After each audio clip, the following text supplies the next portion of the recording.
हरे कृष्णा। आज की इस वीडियो में आप जानेंगे पौष पूर्णिमा की तिथि और इस दिन रहने वाले शुभ मुहूर्तों के बारे में।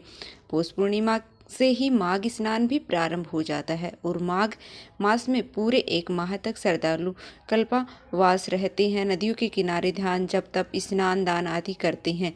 तो माघ का जो पहला स्नान है वो पौष पूर्णिमा के दिन ही है और हर बार 12 साल बाद महाकुंभ का आयोजन होता है, जो कि इस बार प्रयागराज संगम में होने जा रहा है। जो श्रद्धालु पूरे माघ मास के लिए स्नान व्रत धारण करते हैं वह अपने स्नान का प्रारंभ पौष पूर्णिमा से शुरू करके और माघी पूर्णिमा को समाप्त करते हैं।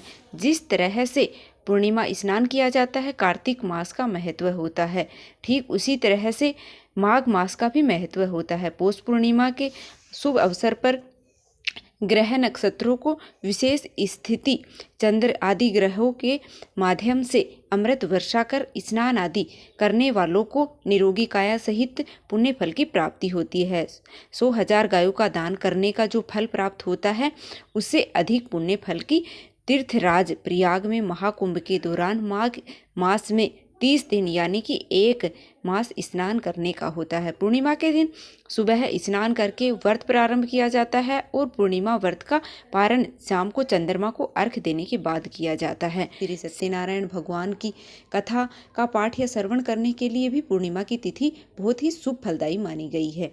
इस दिन आप भगवान शिव और माता पार्वती का भी पूजन कर सकते हैं और माता लक्ष्मी और भगवान विष्णु का भी पूजन आप अवश्य करें। यदि हो सके तो किसी पवित्र तीर्थ पर स्नान करें या गंगा जी में स्नान करें, और ऐसा संभव नहीं हो तो नहाने के पानी में काले तिल और गंगा जल मिलाकर स्नान करें। सभी पवित्र नदियों का ध्यान करें और अपने आपको पवित्र नदी के स्नान करने का पुण्य फल है वो इससे आपको मिल सकता है।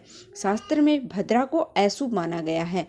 इस बार पौष पूर्णिमा के दिन भद्रा लग रही है। भद्रा का समय कब से कब तक रहेगा, भद्रा का वास कहाँ रहने वाला है और क्या भद्रा में आप शुभ कार्य कर सकते हैं या नहीं कर सकते हैं, चलिए जानते हैं। इस बार पूर्णिमा की तिथि है वह 13 जनवरी दिन सोमवार को सुबह 5:04 से शुरू हो रही है। पूर्णिमा की तिथि समाप्त होगी 14 जनवरी दिन मंगलवार को सुबह 3:56 पर। इसके बाद में प्रतिस्पर्धा तिथि प्रारंभ हो जाएगी और माघ मास भी प्रारंभ हो जाएगा। उदया तिथि के अनुसार इस बार 13 जनवरी दिन सोमवार को ही केवल पौष पूर्णिमा का व्रत रहेगा। इसी दिन स्नान दान और व्रत किया जाएगा। पौष पूर्णिमा के दिन ही माघ स्नान भी प्रारंभ हो जाता है। तो इस बार माघ मास 14 जनवरी से लेकर के और 12 फरवरी तक रहने वाला है। इस बार लोहड़ी का पर्व है वह 13 जनवरी को मनाया जाएगा। तो आप जानते हैं कि इस दिन रहने वाले शुभ मुहूर्तों के बारे में। 13 जनवरी सोमवार को सूर्योदय है वह सुबह 7:14 पर होगा और सूर्यास्त शाम को 5:56 पर होगा। ब्रह्म मुहूर्त है वह सुबह 5:38 से 6:26 तक रहेगा। आद्रा नक्षत्र है वह सुबह 10:38 तक रहेगा और बाद में पुनर्वसु नक्षत्र प्रारंभ हो जाएगा। अभिजीत मुहूर्त है वह दोपहर 12:14 से 12:56 तक रहेगा। राहु काल सुबह 7:30 बजे से 9 बजे तक रहने वाला है और इस बार पूर्णिमा के दिन प्रातःकाल पूजा का शुभ मुहूर्त है वह 5:54 से 7:15 तक रहेगा। सायंकाल पूजा का मुहूर्त है वह 5:45 से 7:06 तक रहेगा। गोधूली पूजा का मुहूर्त है वह 5:42 से 6:09 तक रहने वाला है। चंद्रोदय है वह शाम को 5:25 पर होगा और पूर्णिमा का व्रत चंद्रोदय होने पर चंद्र देवता को अर्घ देने के बाद ही पूर्ण होता है। चंद्रोदय के बाद आप कभी भी चंद्र देवता को अर्घ देकर के अपने व्रत का पारण कर सकते हैं।